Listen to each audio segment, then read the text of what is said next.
Welcome to Killer Women with your host, best-selling author Danielle Girard. And now, Danielle's next killer woman. Hello, and welcome to Killer Women Podcast, a proud member of the Authors on the Air global network with more than 4 million listeners. I am your host, suspense author Danielle Girard, and my guest today is Holly Seddon. Holly is the author of several thrillers, including the international bestseller Try Not to Breathe, The Hit List, and 59 Minutes. After growing up in the English countryside obsessed with music and books, Holly worked in London as a journalist and editor. After several years in Amsterdam, she now lives in Kent with her family and writes full time. Welcome, Holly. Thank you for having me. So fun to have you. I've already managed to hang up on Holly once. So we're done with the little uh, Danielle faux pas this morning. Holly is the author of 59 Minutes, which I gobbled up. And before we talk about all the exciting, fun things about this book, Holly, will you tell our listeners about 59 Minutes? Sure. 59 Minutes follows the journey of three women trying desperately to get to their loved ones after an emergency alert hits everybody in England saying nuclear missiles are on their way in 59 minutes. And so first of all, the premise of this, tell us how it happened, because in the acknowledgments you talk about how you were in the middle of another book, and this is, I've heard this happening to people, but not in such sort of a spectacular fashion. Where did this come from? Like, do you remember the moment, or how did it happen? I remember the exact moment. And the other book, to be clear, was fine. There was nothing wrong with it. It was trucking along and I was halfway through. I often have a few false starts when I'm finding my feet, and that had happened, but I was on my way. And then I was driving up to a crime writing festival in Harrogate, which is up in Yorkshire, other side of the country. Some of your listeners will have been probably, and certainly will have heard of it. And I was listening to a podcast. So I remember it was July because I know the date that Harrogate Festival was. I was listening to a podcast about the Hawaii false alert, where which I believe was 2018, where mistakenly a text message was sent out saying that missiles were on their way and this is not a drill. And hearing about the pandemonium that spread, hearing about how people's obviously their first response was looking after their loved ones or getting to their loved ones. And I just thought, oh, what if it happened for real? And what if it was here? And that was the moment. And at that point, that was it. I was only ever going to write this book. And I actually voice noted my close friend Gillian McAllister, who's also an author, who I'm sure absolutely everybody will have heard of. And I said, what if, because that's generally how we start our book ideas, no preamble, we just launch in with a book idea. It's a very important part of both our processes. And I gave my spiel, and she replied, "Oh my God, your book idea." And that was it. It was on the way then. I love it. Yeah, Jillian's been on the show a couple of times. She is wonderful, and it's also that moment when you sort of get your idea sort of stamped off on by another author, right? Because there's always the chance that you're like, am I crazy? Is this crazy? Is this idea insane? So when once you had that idea and you knew, you sort of immediately kind of had formulated who these women were going to be, Mhm. did you feel like was the process of writing it different than it has been for other books? Um, it was harder and easier all at once. I knew immediately the structure because it lends itself to a ticking down clock. So that was, as I was having the idea, I was having the idea for the structure as well. I knew that I wanted it to be set in Dartmoor, which is a very rugged, isolated, beautiful part of the country, near where I grew up in the southwest.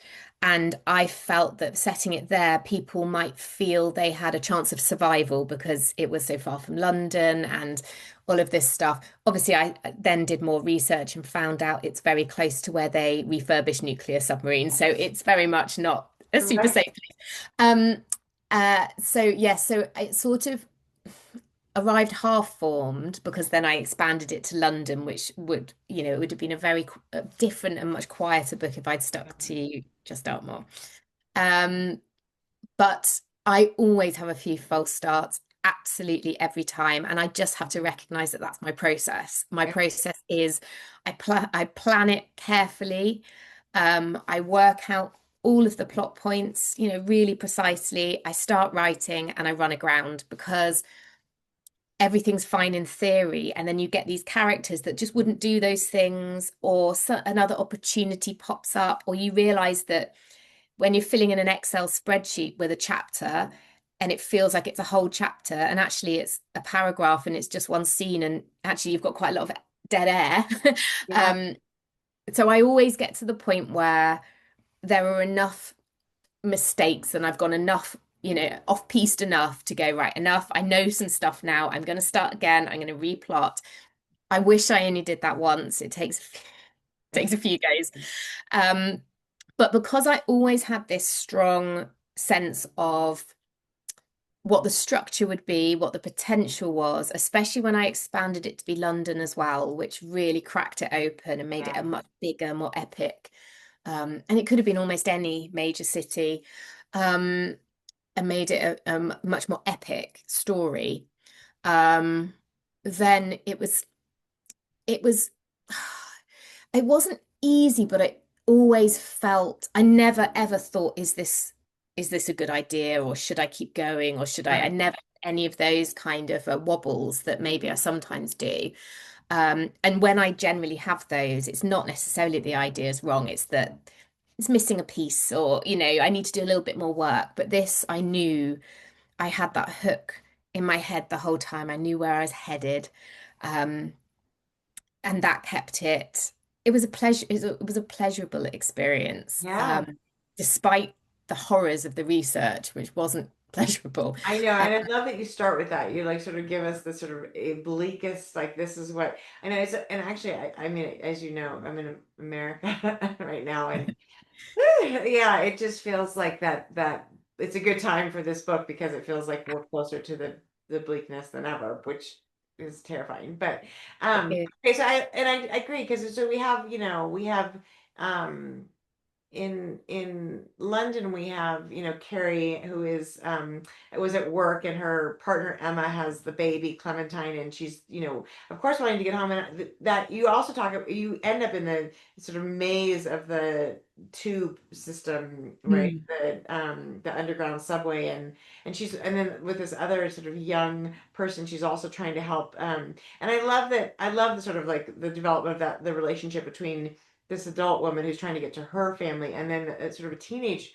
girl who's trying to get to her family, and they end up kind of alongside because there's actually these there's quite a few of the in their book these sort of older women with younger women like there's in Dart is it Dartmoor, is that how you say it? oh, yes, Yeah, yeah. there's a mother and a daughter, but there's also then the grandmother, and then there's another, so there's this, and then with the other girl, Frankie, who's a sort of brand new pregnant woman.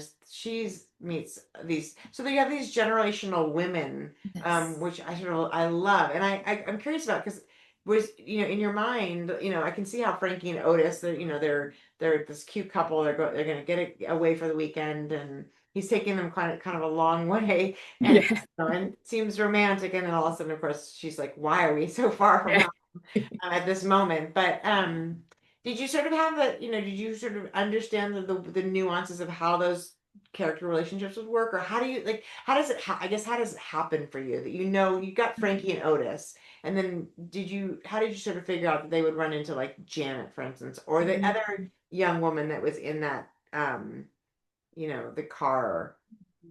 Um, some of it is sketched out initially, or sometimes a role is sketched out. So I know we need to meet someone who fulfills this role or sets them off in a different direction, but they're not a person yet. And often I really find the characters through the writing. And some of them arrive fairly fully formed, like Carrie. Others take a little bit of work to get right.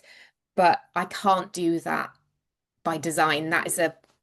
It's hard to describe and it sounds a bit kind of pretentious, but I do find them through the writing and then they become whole, and then I can sort of, by the end of that first draft, when I know when I'm on the right track, my first finished draft, I know the characters so much better than in the beginning.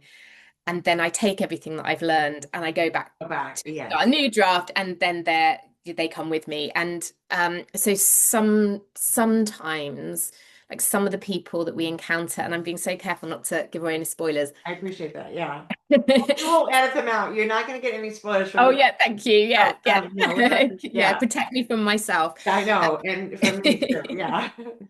Um, there are some characters that Frankie runs into in Dartmoor that sort of initially I knew I kind of had sketched she runs into trouble, but I didn't know what Yeah. that trouble looked like. Right.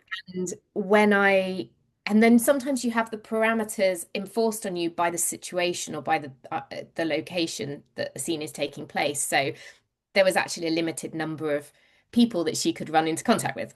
And Right. that sent me in a new direction. And sometimes I know that there are going to be links between different storylines, but I'm almost dropping little clues to myself for what that could look like. And then I find ways to tie them together.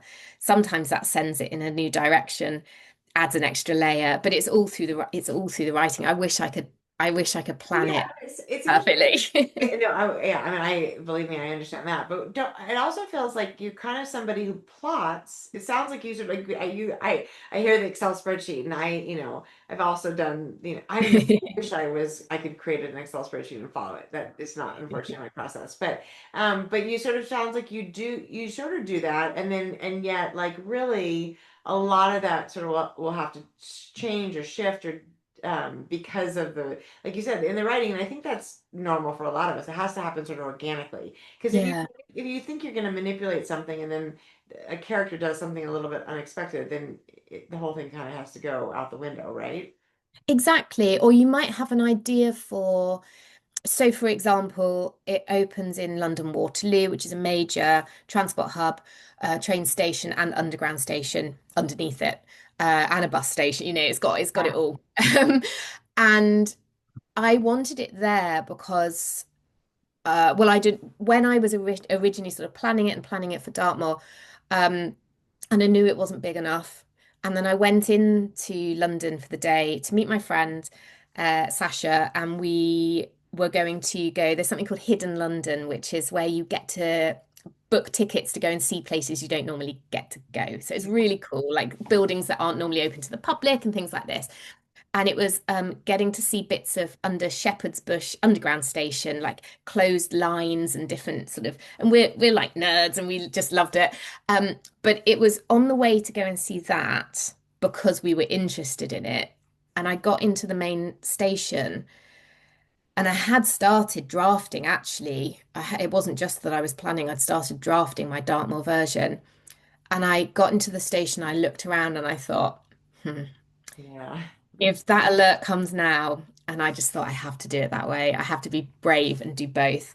Um, but actually, because of that, then I've got a character starting in the station, and that sort of gives me options, but also limits things and thinking because obviously there's not a lot of official guidance online about exactly what the police would do. I right, have sort of, for obvious reasons, they don't publish their full true, plans, right, emergency plans. Um, so thinking, oh gosh, well, it would probably be shut down. People probably couldn't get in and out. yeah, So it then sort of leads you in different ways. And then so I knew some of what would happen there, but actually coming back to that day trip, it's kind of like a school trip for yeah, and for that's how it adult women. happens, Yeah. right? That's how it happens. I loved it. But going into those parts of the tube that you don't normally see sowed a seed. And I thought, oh, and I don't think it's giving away a spoiler to say that some people go down into the tube network, Yeah, um, which they did in World War II as well. But then we were dealing with, I was not that old, I wasn't alive, but people were dealing with a very different threat. right, But what we're dealing with now and this is why is that quite jarring opening where I do say what would happen. right. There's a lot of misinformation and a lot of ignorance, especially, I grew up in the 80s and you couldn't be ignorant really because you were bombarded with these messages. But younger people, and I noticed this when I was getting early reads in-house, from publishers and agencies, is some of the younger people hadn't grown up with that messaging and didn't know. And they asked questions like, well, what would actually happen? Would it be that bad? And things like this Oh, right. had me tearing my hair out. So I'm so like, I go watch Chernobyl and then you'll know.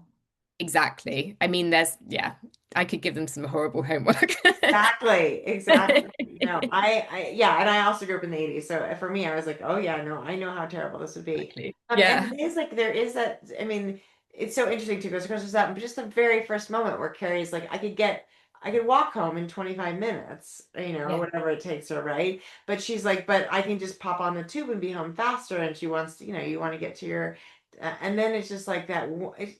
This is how life is, right? It's just one see like innocuous decision that just like leads us down. And you can just see that the whole thing, the fact that Frankie and Otis go to the store to get supplies, like it's, or they didn't bring snacks with it. I mean, it's all Yeah. those things that you think, because we always imagine we are preparing for all the eventualities, right? We're always like, oh, I'm so prepared. I have this and this, and even as she gets the announcement, she turns on all the taps and fills the tubs, like does all the things you're supposed to do, and yet it's like, oh yeah, I know, but we need food. Yeah. um, and you can feel it right along with them. I think the fact that, and I don't think it's a spoiler to say that Frankie is very early pregnant. I probably have already said that, because Yeah, that's fine. That's fine. it's Yeah. like, what are the situations where it's like you really, you imagine and that, the teenage daughter's, the one day that she doesn't come home from school, she's missed the bus. I mean, and she's 13, and she's never done that before, and all those things, like it is like you just pick this sort of perfect melting pot of horror for, and this these are mothers, right? I mean, I think this is why it's such a, and then there are wonderful male characters in the book, particularly the gentleman who lives in the building with, and I've forgotten his Oh, name. Pepper. Yeah, Pepper. Pepper's one of my I favorites. know, isn't it? And I imagine like he's the kind of character that just emerged as you were writing, right? I mean, 100%. because you Yeah. understand There was Pepper. no plan for Pepper at all. Isn't that Not wonderful? at Like, all. what a like, is it just feels like some days it's just sheer magic when It's something alchemy. is right. Yeah. Yeah, Yeah. exactly. And you just grab it when it comes because it doesn't always come. No, because a lot of times you end up banging your head at, to try Yes. pepper, and what you end up with is nowhere near as magic. So that's so fun. And you said also in your acknowledgments that the book idea that you had, you don't think you'll revisit. No, it's gone cold. It's like cold soup or hard clay, like it's just done. And somebody asked me last night, I did a an event in like an in conversation event in a bookshop, which was lovely. And they'd read the book already and they'd seen that in the acknowledgements. And they asked about, that sort of abandoned book. And also I'd mentioned previously, having some books in drawers, as a lot of us do from Yes, yeah, before I yeah. got published. And they asked about those. And I just thought it filled me with horror, the idea of going back. I didn't know I wanted to do the next thing and I want to grow and do something. I would hope that with every book I get better, learn something. So yeah, it's done. And it's a lot of words, isn't it? When you think about it, you think, well, that's like 40,000 words or something, and a I lot will. of I mean, I've had months of planning. yeah. I mean, yeah. As you said, it's true. There are books buried in the backyard or stuck in a drawer that are so. I mean, I look back on them and think they're so horrible. Like I would be embarrassed if anybody got their hands on it. I think I think it's interesting because I actually feel like sometimes if I were somebody who tries to plot too much, there's almost I lose a little, like you sort of disperse the magic, right? If I sort of try to plan it too much, then the magic has to happen in the sort of unknown, because if you're sort of learning the story as you're writing it, then there's some momentum in that. Like I need to know what happens, and therefore I'm writing the book. Versus I feel like sometimes when I've tried to, unsuccessfully, have a whole thing written out. I'm like, oh well, there's the story. I don't need even. It's already there. I don't need to write it to know it. You know? It keeps you limited as well. I think when you're in exploratory mode, you're really open to characters like Pepper or opportunities or you know, thinking what's behind that door if Right. she goes looking in the station, things like that. Whereas if I had it really, really rigid, I might sort of stop myself doing that and pull myself back. And I think it keeps it smaller. And it's not as fun to Right. write. Right. Everything's And going this to happen. this process isn't like, I mean, it's so funny, like you sort of think, why do we do this? It's not, Yeah. it's not that, I mean, it's particularly in the beginning, like you said, the false starts and, or when you get so far into a draft and you're like, this doesn't work.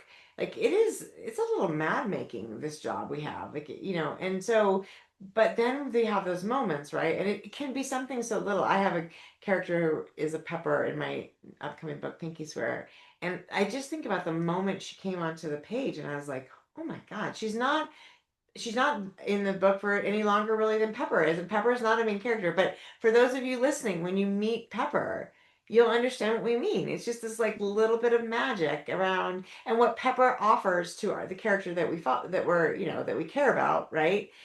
Is this incredible sense. I mean, Pepper really does in some ways save her. And, she was very much You're drafted. going to make me cry. Yeah, but yeah, he Sorry, absolutely yeah, does. yeah. No, I do. exactly. No, Yeah. it's so true though. It's like, and I do think that and there are people like that in real life, right? Which is why we write, because we're just, and I am Terry too. I don't know why, but anyway, I thought that was amazing. I think it's really lovely. Normally I finish a book, that I'm going to interview, but at least days before. But I feel like because I just literally finished the book yesterday, I'm so sort of steeped in all Fresh. this. Yeah. Yeah, it's so wonderful. So, I'm curious, are you working on something? I mean, I almost hate it. It's so cruel to ask people in the midst of celebrating this incredible book. And now, wait, everybody, are you working on something new? Yes, I am.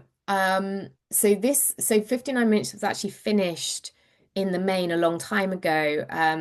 And the reason that it's coming out now is because then so I had my publisher in the UK, but I didn't have a US publisher. So Okay. that process takes a while. Yes.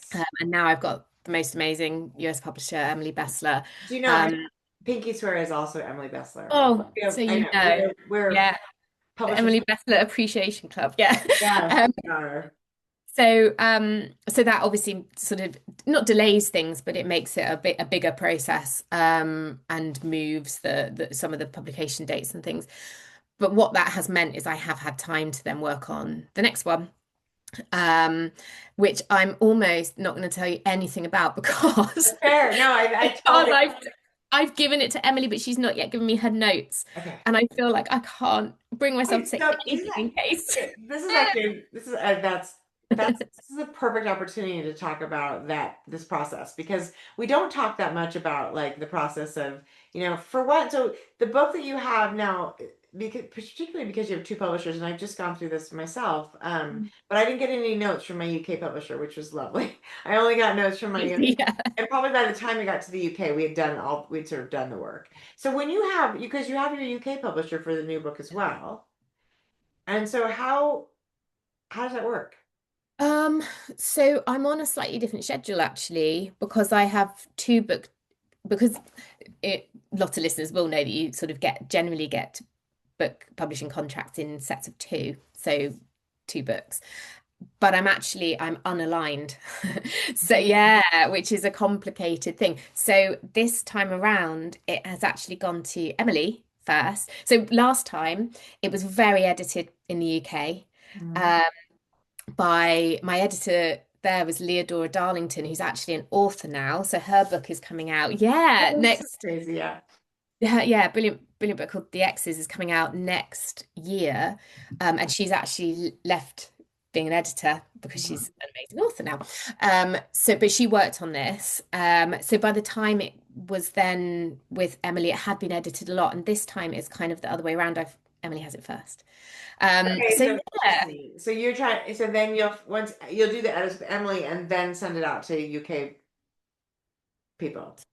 Yes, exactly. Oh Yeah. God, that is okay. So, and what's it? I mean, and it's kind of it's kind of the most torturous part of the process, right? Is to wait for feedback. Is to wait for feedback. Exactly. So my agent has read it. So I at least know because I work.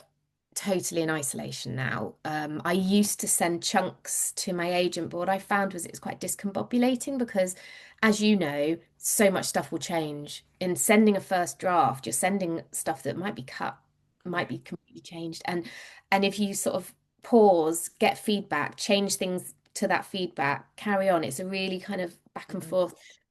So now I write the whole book and nobody sees it until I have edited it as much as I can edit it, and then it gets, which is a real leap of faith.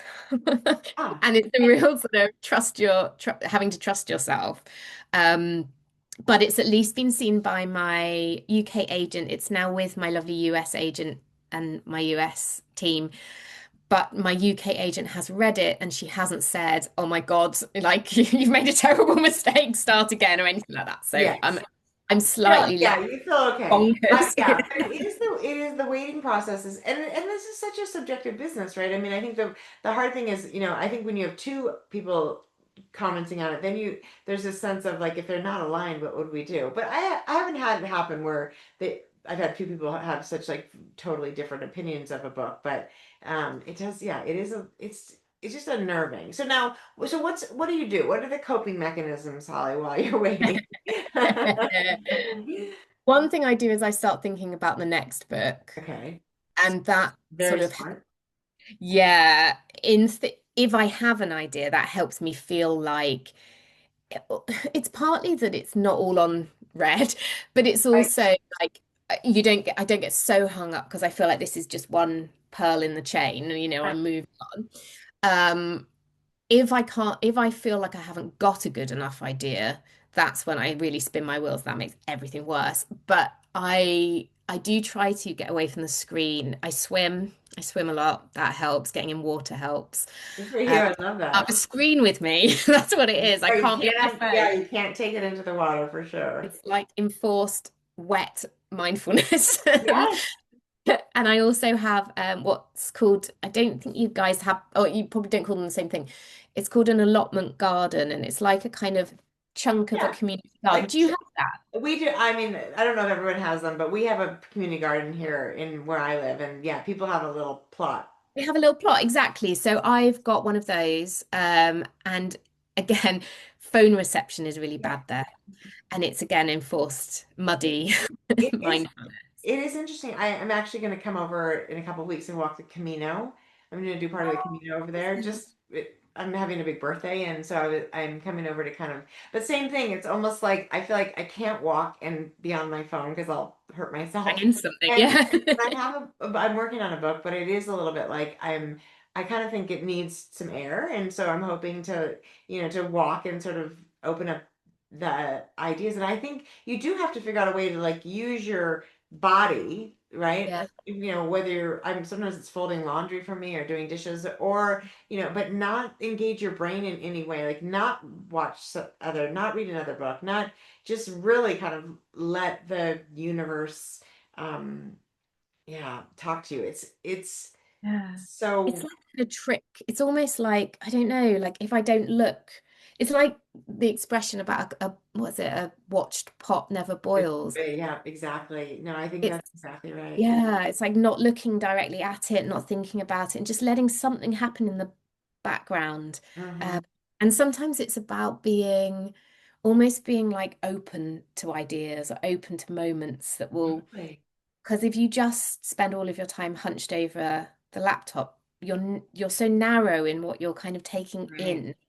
Um, though I do have months like that. Oh yeah, I mean, I think we do. Of course, it was certainly when you're in the project. It's so funny. I had a writers weekend a few weekends ago, and one of the women said like, because I was trying to come up with a new idea, and she was like, what are you obsessed with? And it was kind Mm, of funny. Like I was like, that's such an interesting thing. But you can take one little obsession, right, and spin it into this, like like what you've done here, right? I mean, 59 minutes is very much like you got sort of just one little kernel, and you can make yeah. an incredible story from one kernel. But you have to be open to sort of all the kernels coming, through your hands or whatever. So, anyway, this is so exciting. Well, I'm sure Emily's going to love it. Emily, we are, putting only good thoughts out into the Yeah. universe. It's really, really exciting. And so is 59 minutes already out in the UK? It's just come out. It came out on the 25th of September. Okay, so they're not too far apart, No, but no, they're not. 18th of November. So it's yeah, about just under 2 months. right, because sometimes they are like, 6 and I mean a lot of distance. Yeah, I'm trying to remember my debut. I think was no, actually that was January, February. So yeah, it was about the same. It just felt like a really long time. Yeah, because you're brand new and you're like, wait, Yeah. why is it taking so long to be on the other Yeah. coast? Now, are you coming over at all for events? Oh, I would love to. I've got nothing planned yet, but I'm very happy to. I'd Putting it love out to. in the universe. I love that. Okay. Exactly, Well, yeah. we will be giving away a copy. I love the cover of this, which, Beautiful. I'm so you happy have with it. you probably have a different cover for the UK. I do. I haven't got it with me. I've actually only That's got okay. one. Yeah, you've But got this yes, one. Well, it has an hourglass as well, but it's different colorway. Yeah, slightly different approach. so fun. Well, as I said, I gobbled this up, and there's so many wonderful layers to the women in this book too. So, and I have a quote of the week, which will you can go back now and listen to because it's there's just a lot of wonderful details in here that I really appreciated. And Holly, I thank you. What a fabulous story. Oh, thanks so much. And thanks for being so nice about it. And thanks for having me on. No, there's nothing nice about it. It's the truth. And we will be giving away a copy of 59 Minutes either on our Instagram page, Killer Women Podcast, or over on Facebook at Danielle's Killer Women and the Killer Women Podcast Facebook group over there. So don't miss that chance. And thank you so much for joining us today, Holly. It was so fun to have you. Such a pleasure. Thank you. Everyone, this was Killer Women with Holly Seddon, and we will see you next time. Bye.